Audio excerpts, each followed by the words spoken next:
Yeah.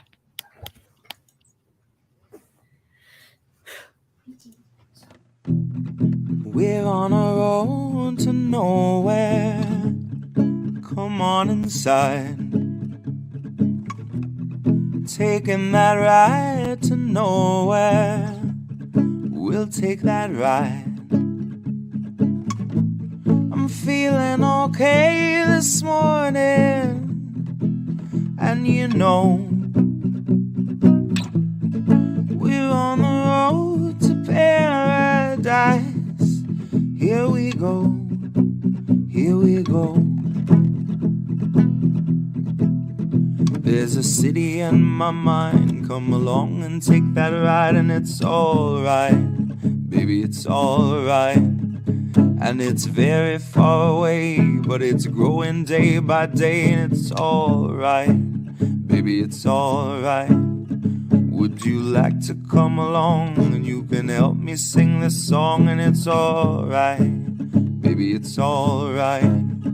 There's a city in my mind. Come along and take that ride, and it's alright, baby, it's alright.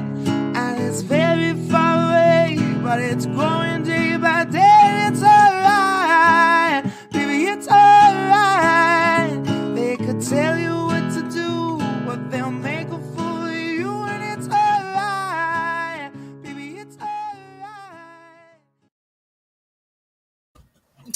Hey guys, Savage Joy with the Unruly Hour. Today I am joined by two Starbucks employees from Colorado who just unionized, Len Harris and Maria Blair. I reached out because I saw Len's post, which essentially said we are the first Starbucks in Colorado to unionize, and I was like, yes, okay, I'm reaching out. So how exciting is that? That's freaking amazing. And we're seeing more and more posts nonstop. We're the first in, other states, and they're just popping up. It's freaking amazing. So I guess, It is. Basically, we could start it if you guys want to just introduce yourselves. If you want to say how long you've worked for Starbucks, what your jobs are, things like that. Sure. I'll go first. My name's Len Harris. I'm kind of the recognizable figure with Colorado's unionizing efforts, but I'm certainly not the only one. I'm just the only one who isn't as nervous to come in front of a camera. So I'm a shift supervisor at our store, and I'll let Maria introduce herself now. Hello, I'm Maria Blair. I've been working at Starbucks since July of 2021. I am also a shift supervisor. I forgot to say how long I worked at Starbucks for. I always forget some question in the introduction. I've been with the company since 2016 with 1 year gap in between during 2020. So about 5 years or so. Oh, wow. Okay. And, Len, I'll just get right into it. Well, this question is both of you. Len, if you want to take it first. Sure. Why did your store decide to unionize? Was it inspiration of other stores? Was it because you see something particularly concerning? What was the actual thing that convinced you guys that you needed to do this? So it was kind of a mixture of things for me.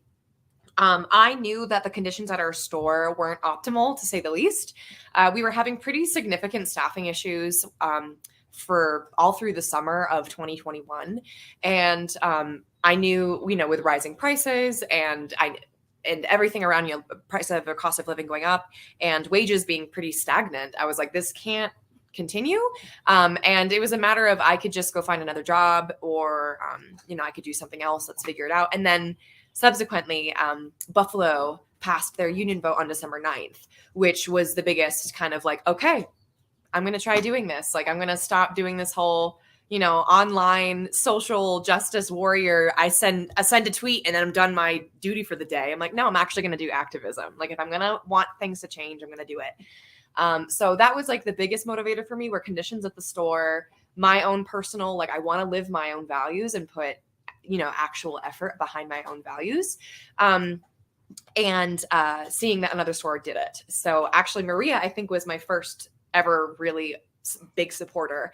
Everybody else was a little trepidatious, like excited, like, oh, whoa, are you sure? And some of them were even like, no. But Maria was the first one who like scooped me up in a big hug and was like, oh my God, I'm so excited. So.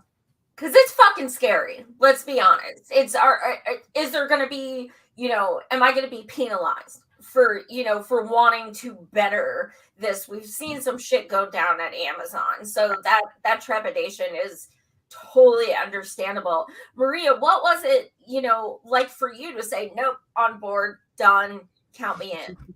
I think the biggest thing was we were having such staffing issues, and I was asking what the policy was.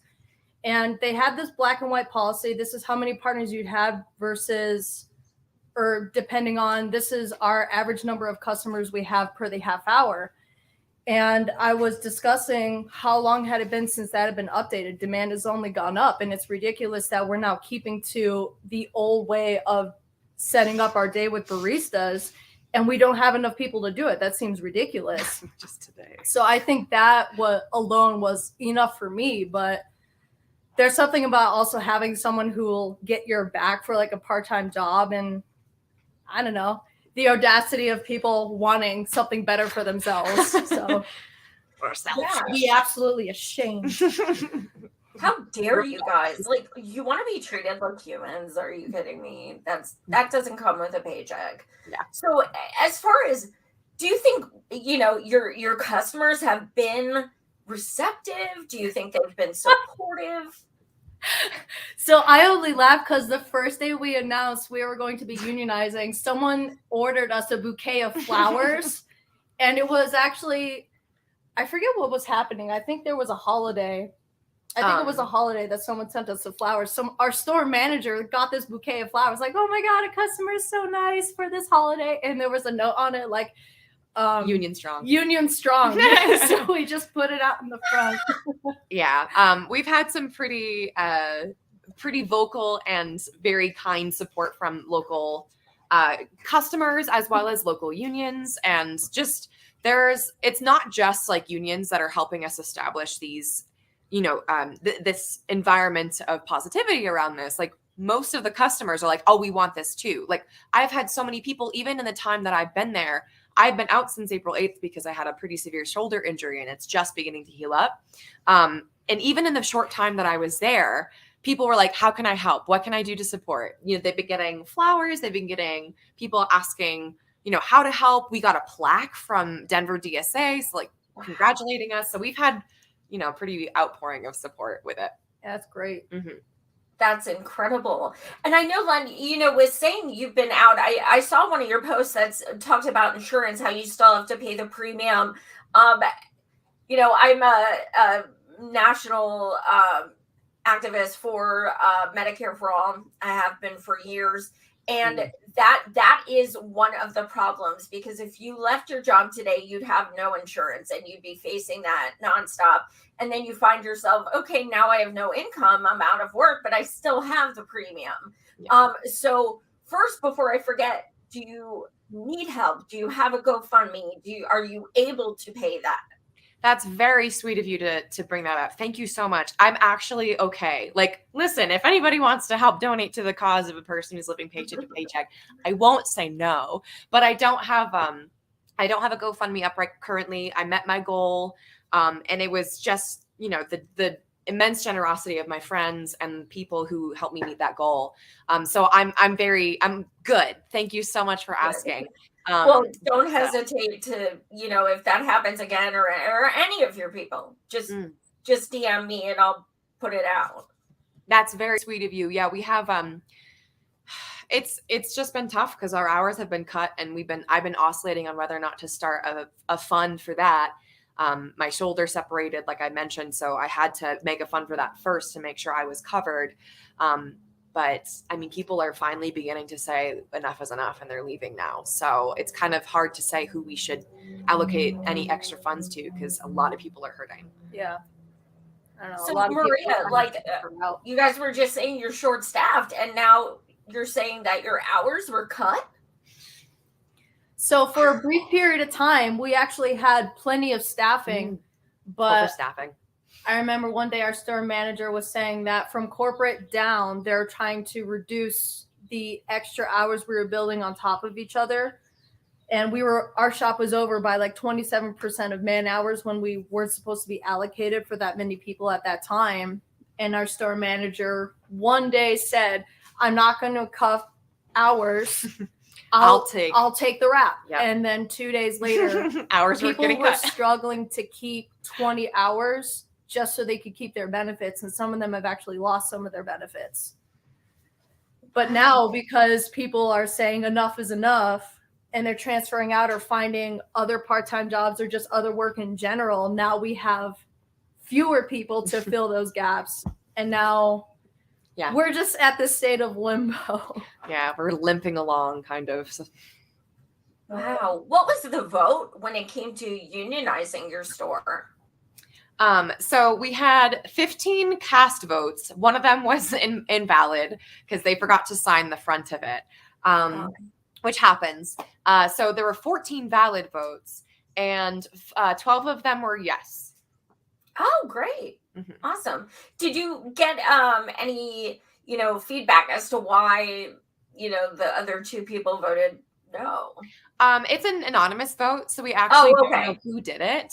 We can guess, like there's somebody that we know probably for certain who it is. The other, but it's ultimately, it's up to them. I'm not going to pester them about why. I want them to understand their rights. I want them to understand what's available to them, but ultimately be antithetical for us to try to like badger them into our side. Sure. So I do have ideas, and I think a lot of it, and you can tell me if you think otherwise too.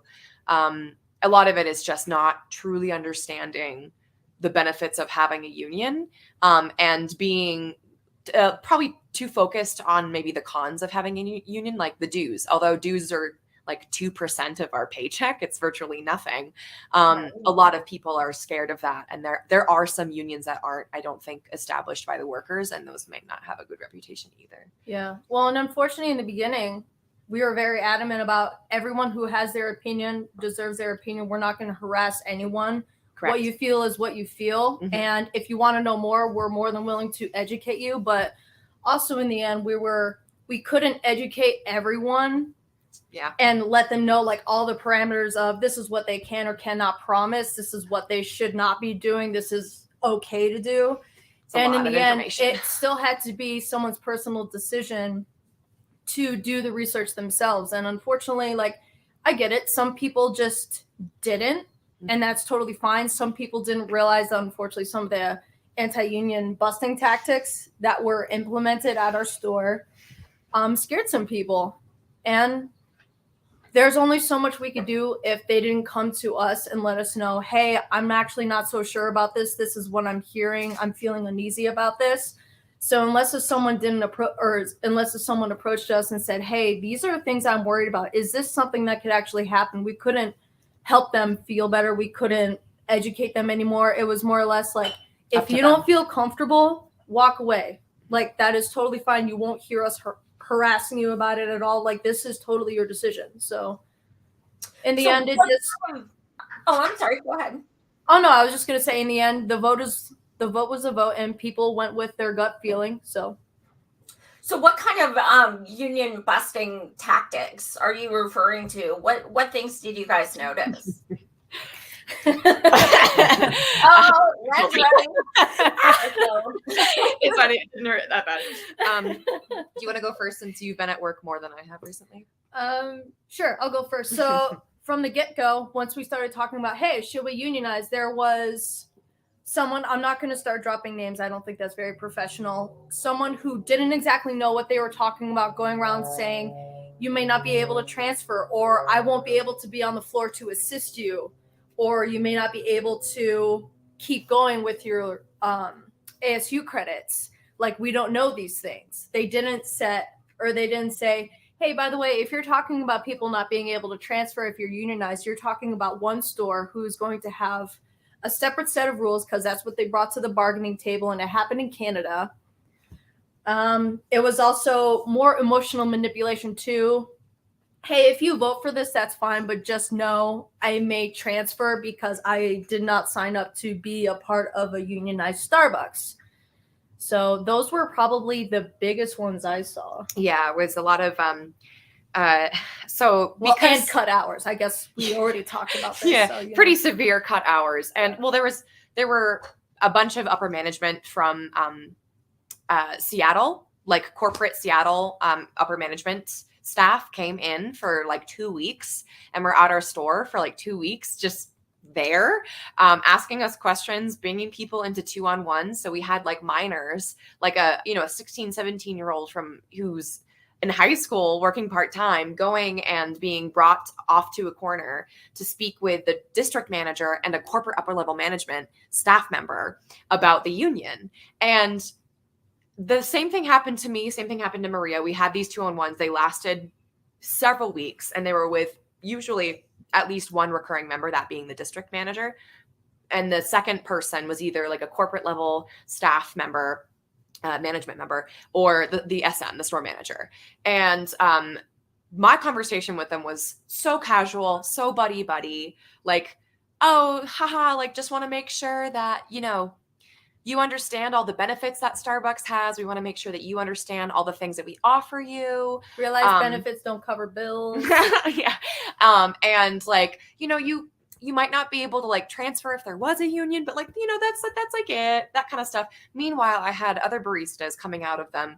Like I had one in particular that was in tears because of how scared they were. I had other baristas coming out frustrated or upset or scared because they were like, my ASU benefits are apparently at risk. Like, I don't understand. Like, I don't want to cause these problems for people. Like, just, and then like Maria said, the kind of emotional manipulation of being like, I'm probably not going to stay. This person, I'm not going to stay if the union comes through. And it's like, you're in a position of management. You're a leader. Like, how does that look? And how does that feel to a person who is not only your subordinate, but usually entry level and a minor? Like, be understanding of your position. There was flooding. We had so we filed for our union on December 30th, and then the Marshall fires broke out and our store was closed for a week. When we came back after that week, we had an excess out of nowhere. We had been struggling with staffing for a while, and then suddenly we had an excess of people on the floor to the point where we were like, I don't even know what to do with you as an extra person. And that included corporate people who came as well. Who are getting in the middle of Barista's Way during peak. During their busiest hours. How things were going while they're juggling like 3 drinks on bar. They have a full drive-through, a full lobby. So you had all these people bombarding baristas at like the peak moment. Why do you love Starbucks? Tell me now. They're like, I'm trying to make drinks, actually. Please be reasonable. Do you think that was, I'm trying to make this so stressful that they just leave? I think in part, yes. Mm-hmm. It's hard to know someone's true intentions because there could be people in corporate who are sympathetic. They're just being told you have a job, or another instance, I'm only here for a short bit of time and this is when I'm here, so I got to talk to y'all now. Or it could just be, I'm just going to stress you out even more and kind of make you intimidated. It's kind of one of those things where it's like, so we try to live Starbucks values, which is ironic because I feel like a lot of Starbucks values aren't lived by people in higher positions than us. Starbucks values are very moral. So exactly. So one of them is assume good intent. Like if you come in the morning and the store is kind of a mess, so that means that people closing the night before didn't clean up, don't just assume they were screwing around and wanted to mess with you. Assume good intent. Maybe something happened. Maybe it was really busy, et cetera, et cetera. So that's what we want to do. We want to assume good intent, but it's really difficult for me to perceive that people and levels of management to that level wouldn't be aware that they are bothering people trying to focus during their busiest hours with questions that don't have a timestamp. It's not like you can wait another hour and a half when we die down to talk to me. I would think if they genuinely weren't thinking of that, they shouldn't be in that level of management. Clearly they don't understand the process of Starbucks. So it's kind of one of those, like, you kind of look bad in both ways, buddy. So I want to assume good intent. I don't think that they were bad people per se, but I do believe that there is a lack of general knowledge with labor unions across the board in our country, and that was absolutely taken advantage of. Like every single contract that's written up with a union, unless it's like a national union that's been, worked at and fortified, each union contract currently that's going to be written up for our stores are specific to our bylaws. So that means this specific, like, oh, if a manager can't help you on the floor, that can be written into our contract or not. Like, we can include Right. things if we think that they're helpful or not. So these things like, I'm not going to be able to help you on the floor, says a manager. It's like, that's actually not true, because we're the ones who decide as the workers what we want to see on our floor. So there was a bunch of things that were happening. There was Also raises.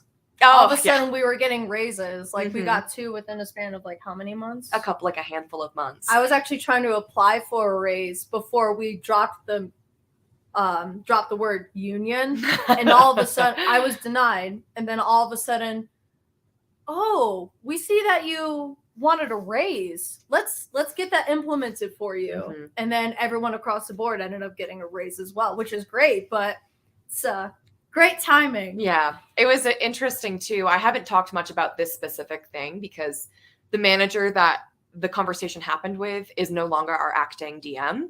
But like a handful of days after I brought to a couple baristas or shift supervisors, including Maria's attention, that I wanted to start a union, it was like, I think it was December 10th or something, because I think it was the day after Buffalo had unionized. On like the 13th or the 14th or something of December. So like the 14th of December. Yeah. We had a shift meeting with our store manager that our district manager happened to attend. And they were going on parental leave. That is true. And so I kind of feel like it may have just been a conversation that happened to happen coincidentally, but it's hard for us to believe that a district manager who we'd rarely ever seen the entire time we'd been there all summer would suddenly come in a handful of days after it got out to our store manager. Actually, not even a handful of days. It was the day before that the union talk it was like started. It was a day or 2 before that I mentioned wanting to start a union at our store, that our district manager showed up and started talking about the Buffalo Union. And he talked to people individually, and I was the first person that he talked to, which I was like, oh, I wonder why he picked me, because he's like, I'm going to start with you. And I was like, I wonder why. He actually openly was like, okay, like, let's talk about this. What is it that you would like? Like, clearly this is being started because things need to change. Is it the wage? Is it money? Like, he was very forthright. And I don't necessarily, like, I'm not mad about that, but it was like, wow, this is scary to them. This is intense to them. Like, he cut straight to the chase. But I was diplomatic too. I was like, listen, I'm not going to assume that you're evil and just want to, quash my right to unionize. So I was candid with him. I've been candid and diplomatic the entire time, but ultimately a lot of union busting has been happening, and a lot of evidence towards them not wanting us to start a union has been present in our store ever since. So that kind of leads me, and I don't expect names or anything, but do y'all think you have a snitch? Yes. Yeah, and we did I say that too quickly? Sorry. Yeah, I mean, like, somebody's got to be saying something for people to come and yeah. No, and I don't like the word snitch, because to me that's more bad intention. It's not that I think this person or these people were snitches. I just think people are very empathetical at our store. So when they see something happening that they know other people don't like, it's almost like they wanted to soften the blow so it's not this huge surprise. So I don't think it was malicious intent at all. I don't think she was trying to sabotage reality, anything at all. I think they were just trying to be open. So yeah, that's the thing too that makes it complicated. Is it's a lot easier to draw black and white positions when it comes to unionizing, or even really any movement. It's really easy to kind of have this sports team level mentality of like us versus them. It's in a lot of ways as well, it does exist. I mean, we see it across the board. We see it across the country. We have, shift supervisors who were wrongfully fired by their management, and the NLRB of their state or their region rules that, yes, you were unlawfully fired. So sometimes it is really black and white, but there's a lot that isn't as well. And I think a lot of that does feed into the lack of understanding and knowledge that surrounds labor unions, because there's this, I don't actually understand what this is about. It's scary. It seems like it's going to disrupt this whole thing. There's people who don't want that, which is stressful on top of an already stressful situation because our working conditions are so bad. And it's also a fear of authority. I think that's a big thing as well. Like, I don't want to get in trouble for this. I don't want other people to get in trouble for this. Like, I'm going to, a lot of people who we found not even necessarily in opposition of the union, but are scared of it and are just a little like, I don't want to dip my fingers in this. A lot of them are kind of like a yes, ma'am, like, okay, yep, I'll get that done. Don't worry. So it's kind of a sad reality where it's a lack of knowledge and a fear of, going up against those who aren't giving you what you rightfully deserve. Absolutely. So we saw Mr. Union Man, Bernie Sanders, last weekend. He's been, doing the thing for decades. He did, that huge Unity Fest in Virginia. What do you think it would be like if there were more than one Bernie? Like if politicians actually were like, holy fuck, let me meet with union members. Oh my God, this is great. Like, what do you think? I mean, because he seems to be the lone dude for so many times. I mean, that's why I campaigned my ass off for him both times. But what do you think it would be like if it wasn't just him?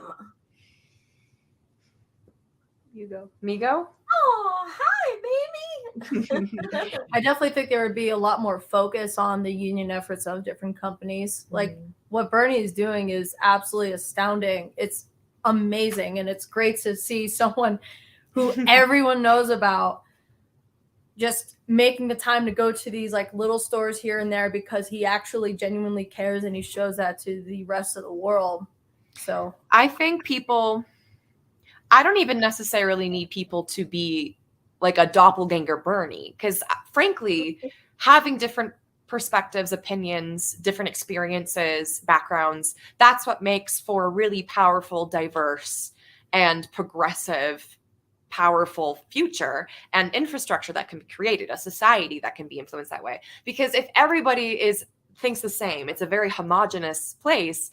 We see even in science, diversity is what continues to spread life and make a stronger, chain of life. We see it just in the chemical reactions of it. So the same thing can be replicated, I think, in a social situation and a political situation where people can come from different experiences and backgrounds. But if they had the same mindset of the community, let's focus on the community, let's focus on our environment, let's focus on our biome, not even just scientifically, like, bodily, biologically, but also mentally, emotionally, socially, like how we interact. If those people, these hypothetical people, the multiple people, the doppelgangers of Bernie, if they had that mentality that he has, I think we would see a revolutionary, experience. We'd see a revolutionary change in our world. I think I think it's really, really important to have people who, even if they think differently, as long as they have the right things in mind, our community, the place that we live in, and keeping that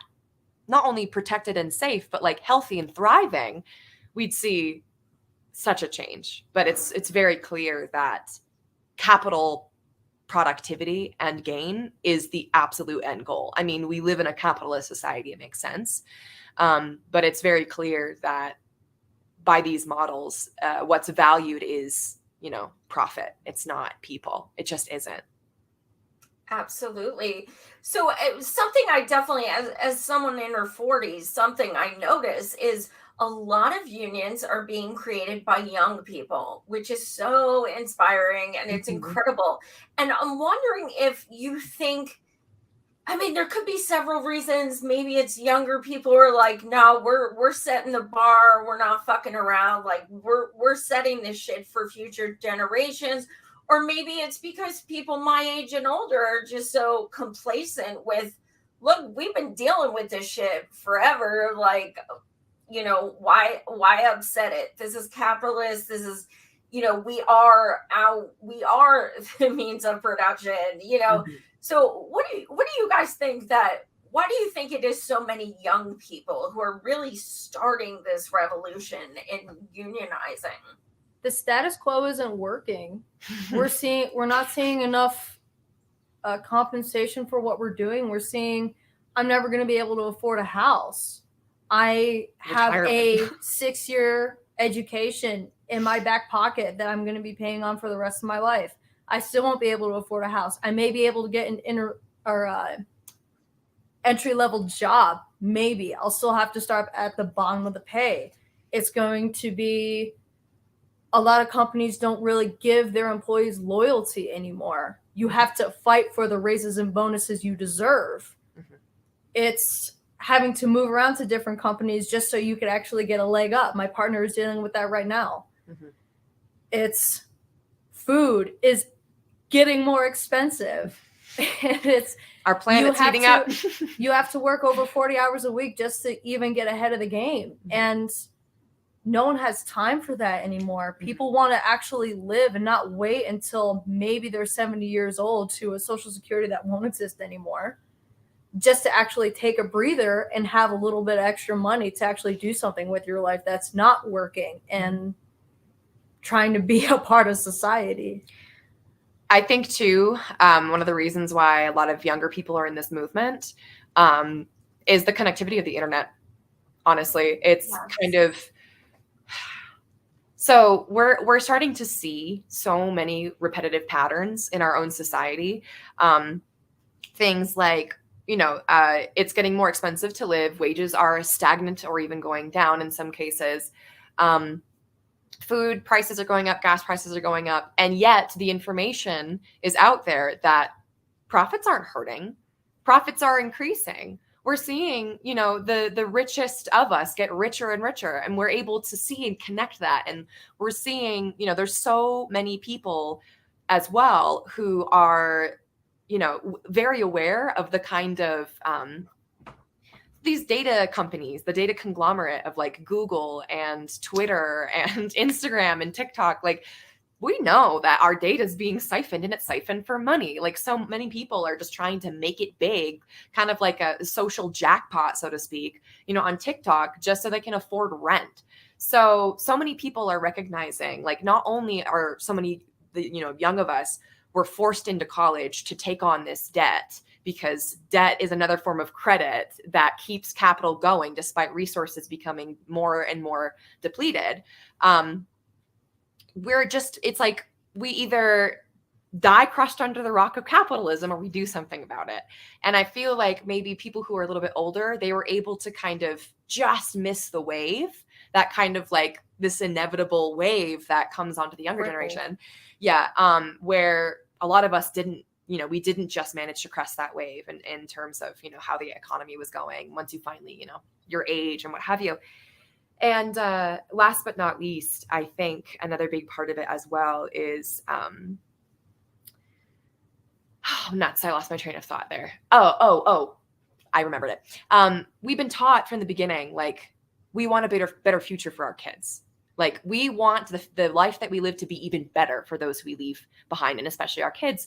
And not only is that not what's happening, but a lot of people are trying to say that we're selfish or entitled or lazy or what have you for actually trying to establish those changes. Oh my gosh, it's a cat haven today. But yeah, so I think that's one of the biggest things is like, we do want a better future. Like, I do want people to relax more. I don't want people to have to work as much. We don't need to have that much work. We should be able to enjoy life more. And I want that for not just for myself, but for the people beyond me, because so many wonderful things. You think of the Renaissance, so many amazing things came out of that because they were able to just enjoy life. The work that needed to be done was done, but they didn't fill it with unnecessary work to make more money for who? Not them, not themselves, not them, their families. And that's what's happening now. So yeah, I think it's all of it. It's the vision of what we should have and don't. But this American dream isn't working. Mm-hmm. And that if that change is going to happen, it's going to happen with us. We have no choice. We literally don't have a choice. Absolutely. Is the word that we can't turn back around. Mm-hmm. Climate change is almost irreversible at this point. Yeah. Yeah. No doubt. So a lot of people, that well, at least in my circle, are talking about union is first step, co-opting second step. How do you guys feel about creating like a Starbucks as a co-op? You guys own it. You guys set the rules. the employers are the ones who run it, like hands down, it is you. How do you guys feel about that? I don't know. There's so many people that come in and out of the store because sometimes it's just a stepping stone to another job, where it's just something they could do on the side while they're going to school full time. Others is, I want to get an education and I need those education benefits. So I don't know how easy it would be for something like that to be implemented. Not that I would be opposed to it. I feel like you need to have like a platform of people who are dedicated to be there for a while to actually implement those ideals that they want to implement in their store, and to see if they're actually successful. I haven't given it much thought myself, to be honest. I haven't really thought of that next step of it. I definitely, I like the idea of co-ops. I'm not just like the idea. When I lived near a co-op, we frequented it all the time because it supports local business and local farmers and whatnot. And I think that's fantastic. Like I want local business for people because that's, you know, it's a way to support small business, as a way to actually support the idea of the free market and what have you. But it's hard for me to offer an opinion from that, because it'd be interesting. I haven't thought about how that could transform Starbucks that way. If any company, and especially a company that prides itself on being progressive the way Starbucks does, if any company could do it, I think it would be Starbucks. Absolutely. So I want to get into the logistics, just for, some people are confused. Yes, we want to unionize, but how do we actually do it? So what was the process like? I don't know if, Len, you were like, mainly since you like, it was your idea, but is there paperwork? If so, who do you go through? Like, what are the actual, tangible actions you need to do to implement one in the first place? I'm going to try to be as succinct as possible with it, because I'm asked this question a lot, and I feel like I don't give an adequate enough answer every time it's asked to me. So I'm going to try to actually do that this time. So ultimately, what I did is I just messaged Starbucks Workers United, so SB Workers United, on Twitter about it. They're pretty popular nowadays, so it might not be as quick as it was for me, because when I messaged them, it was the night that Buffalo unionized. So they had a decent little chunk of followers, but it's significantly larger now. But what I did is I messaged them, and they got me in contact with one of their union representatives, who then got me in contact with a union representative closer to my area, because they were, they're based in the Northeast. I always want to say New England. New York is not New England, but I always mistake that because I grew up in Maine. So I always considered New York as like part of it, but it's not. So they're in that area of the country, and we're obviously in Colorado. So they connected us with a union member in the Chicago area. Now, if you don't have the means to get in contact with Starbucks Workers United, if it's taking a while, what have you, contact your local unions. Like, just Google it, like your city unions, because unions help other unions get established. Because not only is it like the right thing to do to help people. Yeah. So the Denver and Boulder DSA, the Democratic Socialists of America, that's another group you can contact. They can help you set that up, because there could be some paperwork, or you just have virtual stuff. For me, they say, like, once you basically, like, I got the directive from the union workers about what to do. And what I did was I basically floated the idea to as many people I could talk to, which was a lot of people, because I'm very talkative. Surprise. So I just talked to as many coworkers as I could. And I talked to people like Maria and a couple other shift supervisors who were also like keen on the idea. So they would talk to people too, and kind of get the general, like, how does it feel? Do people want to do this? And we got a pretty solid thumbs up.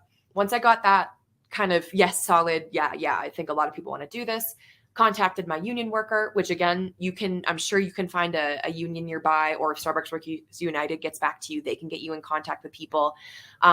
They're going to help you through this process. So the union worker that I worked through sent me a link, and it's basically a virtual union card. So you can have physical union cards, which you collect and I think you can mail. Or for us, it was just a virtual link that my union member provided that I passed out, or like texted people, sent an email to my coworkers who wanted to do it, to fill out. And it's very simple, like first, last name, email. Like there is other questions that you can fill out if you want to, but they're not like required. They're not the little asterisks required. And once enough people had signed and submitted those cards, and the union worker I was working with was keeping tally of which names were from my store. Once enough people had signed those virtual cards or physical cards, it depends on what your circumstances, both are fine. That information was sent off to our NLRB, our local NLRB, which is the National Labor Relations Board. And they basically at that point review on whether or not, yes, you have enough support from your workers, valid submitted petitioned support from your workers to start filing for a union. And once we got okay, yeah, you actually have the support, then that's when you officially file. And what I did is I wrote a letter, which kind of was based off of a bunch of letters that Starbucks Workers United had been posting on their page. And then my union worker also got me in contact with it. He was like, here's like an outline. And I basically fleshed it out specific to my store. A lot of letters are similar. Some of them are a little bit different. It really depends. It doesn't have to be like super one way. I sent that letter to the district manager and to the current CEO at the time, which was Kevin Johnson. And then that letter from me was sent, and my union worker I was working through basically, I think like verified with the NLRB, yes, we're filing today, letter was sent. And then from there, it's just waiting for an election date, which for us, we had a long time because we had to go to court. But that's basically the process, though, to get it started for organizing. Once you get in contact with a labor worker who is actually affiliated with this whole movement, you're guided through it pretty much. Yes, you do have to, like, they'll send you stuff to read yourself, so you do have to do some research there, and it's good to be well informed outside of that as well. But that's pretty much the process. Once you get in contact with somebody who knows what they're doing, they'll help you. And then do you guys have meetings like every week, once a month? How do you proceed from that point? We have this group chat that we essentially just check up on our people with, or the people that were pro-union. She'll send out updates. I'll send out, hey, we need to pay attention to this. This is coming up. Yeah. We've tried to get people together for a few meetings, but unfortunately everyone has very different work schedules. Everyone has different things going on outside of work. Mm-hmm. So it was more Len communicating with the whole group, or her saying, I say this a lot because Len is like, she is the force to be reckoned with for our union. No, I didn't do it alone. Take the praise. No. She would basically tell the committee members, like, hey, we need to focus on this. This is what we need to talk to our people about. And then we would all do our part and try and communicate that to them. See, it's a group effort. Do you have a message for Howard Schultz? Do you want to go first? I mean, I don't want to have to feel like I should be demeaned because I want something better. We're not asking for anything outlandish. We're not asking for, I don't know, $30 an hour based on no experience whatsoever. Speak for yourself. Okay. If you're gonna do it right, okay? Well, I just mean to say we're not asking for anything that shouldn't be considered something we just need to survive on. It's I don't know. It just really fucking sucks when you feel like you just want to have a better life, and just because you work at Starbucks, that means, well, you're actually not entitled to have a pay that'll also supplement your food or your gasoline or this or that. It's food work is not even just food service work, but the service industry is so highly disrespected. It's insane. Yeah. You think about, like, people so often will come to me and say, like, get a better job, get a job that is actually a job, like all that stuff. And it's like, it just kind of, it shows me immediately kind of how thoughtless and non-reflective those people are, because we created a society that started to make pleasure, entertainment, service, and like all of that part of a job, because guess what? We evolved as a society beyond the necessities for just plumbing and just electricity and just construction work, like, and nursing, all of those jobs that are considered like integral infrastructural jobs. Guess what? We evolved past that. And you want that as a capitalist. You want a job that it continues, like, you know, a society that continues to expand that way. And we did. Now we have jobs that, again, cater to pleasure, entertainment, service, food, like all that stuff. And you're saying, oh, like, those aren't real jobs. What are you talking about? What are you talking about? We created a society where those jobs are demanded. If those jobs are demanded, they should pay. Like, I'm sorry that you're mad that I work a different job than you, but that's the society that you want. Like, absolutely. It just shows the vast disconnect with understanding of, like, it's so privileged. It is so privileged. And you know what? Anyone who has the audacity to go in and say that shit, don't be complaining when you have to wait an extra 5 minutes because they're short-staffed. Yeah. Because you just told them all to get a new job and, like, oh my God. Well, I think one of the larger things is, yes, Starbucks has great benefits, but when you can't afford to use the benefits, like Len here got injured, she still had to pay for her medical bills, and now she's out of work. So having the compensation for that, or we have a 401k option, but if you don't have any supplemental income to put into the 401k, what does it do? It matches you up to 12%, which is a really big number. It's great. Like, that's a great match. Like, we're not arguing that Starbucks doesn't offer good benefits, but the thing is, I can't match 12%. 12% of my paycheck depletes me. I literally cannot afford rent. I don't even have a car. Like, I don't have a car payment. I'm privileged enough that my car is paid off. And right now, our student loans are suspended. Can you imagine? Like, I do have credit card bills because, shocker, I couldn't make ends meet. So beforehand, I had to put things on credit cards. So the point being is, these benefits are not bad benefits, but the wage that we have undercuts us so much so that we cannot take full advantage of those benefits. And because Starbucks is always like, we're great with part-time, a lot of those part-timers don't even have benefits. So the reason why they offer these expansive benefits is because it's cheaper than giving people raises across the board. Because not everybody's going to take advantage of benefits, but everybody's going to take advantage of, it's not even taking advantage of, everybody's going to benefit from a pay raise, but not everybody's going to benefit from expansive benefits because not everybody uses them.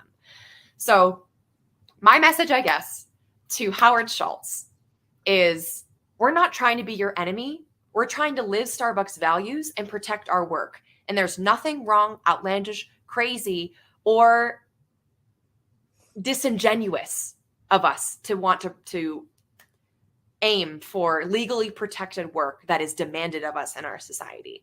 And if Starbucks is the progressive company that it touts itself to be, they not only would stop fighting against us, they would be behind us. Absolutely. My message to Howard Schultz, and this is me, this has nothing to do with my guest, this is me, is eat a bag of dicks, and you should be happy that you have employees like this working their asses off for you. That's my message. I was not prepared for that. I'll just say it for everyone who can't. Definitely agree with the latter part of that statement. I'll sustain any opinion on the first part.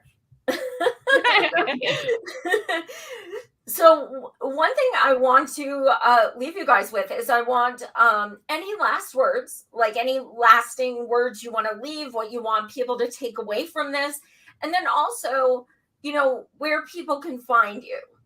If you have social media or an email or a specific Twitter for, Colorado or anything like that. So yes, a message you want people to take away, and also anywhere you'd like to promote people can find you. So I actually don't have any social media presence. You're so which smart. Is very different for someone my age. Well, Maria was in the Air Force, so a lot of it just, the establishment part of social media, like that part of your age you were in the Air Force. Yeah. You're busy. Now it's not part of your day to day now. No, and I think I'm better for it. Yeah. No, it's very endearing. I get TikToks all the time, you should know this. I'm like, nope, never seen that. I've never seen it. Honestly, good for you. Yeah. I think the biggest message I have to say is know your value and know that there's nothing wrong with wanting something better for yourself. Yep. I, on the other hand, am everywhere. It's sad. I know. Probably my most active platform though is Twitter. So my handle is at Lenny Lemons with a Z. Didn't make that easy. No, I didn't. Lenny Lemons. And that's just the place I'm the most active. You can type in Len Harris probably into the search bar and find me. But in terms of a message, I can't agree with Maria more, honestly, that like fighting for your worth is not something inherently selfish. It's not outlandish. It's not crazy. And people are banking on us not understanding our worth, because the less that we understand and know, the easier it is to direct us where we're wanted. Exploitation. And right now, money and data are the most powerful things in this country, and only a few people have the, massive swath of that. So the best thing that we can do to protect our future and ensure that we aren't going to be taken advantage of is to fight for our rights and fight for what we're worth, and, entomb it in our laws. We see it everywhere that countries that have written laws that protect people are significantly more free than people think that they are. Here people seem to think if there are no laws, we're freer, and that's not the case. We're much more susceptible to like loan predation, debt predation, et cetera, et cetera. It's the lack of those laws that are actually crippling a lot. I know. Yeah. Anyway, so your worth is worth it. It's worth the fight. And being selfish isn't a bad thing. And the more you live your values, the more in harmony and happy you'll be. And isn't that what we're trying to do? Is be the happiest we can be? No. No, it's to be rich. No, I'm kidding. Yeah, I mean, you guys, I can't even tell you, you guys inspire me so much. You're both just complete badasses who took a risk, and you're just incredible. And I know my viewers are going to absolutely love you. So I think like to take away from this, like, honestly, like, we deserve to live, not just exist, and we deserve to thrive. And when you are dealing with customers, your being rubs off on those customers. So if you want customers to have a pleasurable experience, you make your employees happy. And that is how it exacerbates the mood that's how it brings people back. Not only is making, people, your employees happy, the good thing, it's also monetarily beneficial if that's all you care about. Yeah, it is. From that point. Yeah, but again, thank you guys so much. I cannot thank you enough for joining me, and you both are incredible. If anything else should come up or you need help promoting anything or what have you, my DMs are open. I cannot thank you enough, and please thank everyone from your store as well. Absolutely. No, thank you. Honestly, having us be able to spread the word to more people is what makes the difference. So honestly, thank you. It's been a pleasure. And also, we're not trying to sabotage the company if we're literally buying from them still and drinking from them. I thought of that. They have some of the best syrups. They do have. Yeah, it's true. Yeah. I think that's a very good point. Like, the people we're talking to do not hate their job. They do not hate their company. They are so passionate that they have been sticking around regardless of things that could have been better. So I think that's very important. People need to realize it is the passion for that company that has them fighting. Thank you so much. I so appreciate your time. Much love. Take care, you guys. Yeah, that is.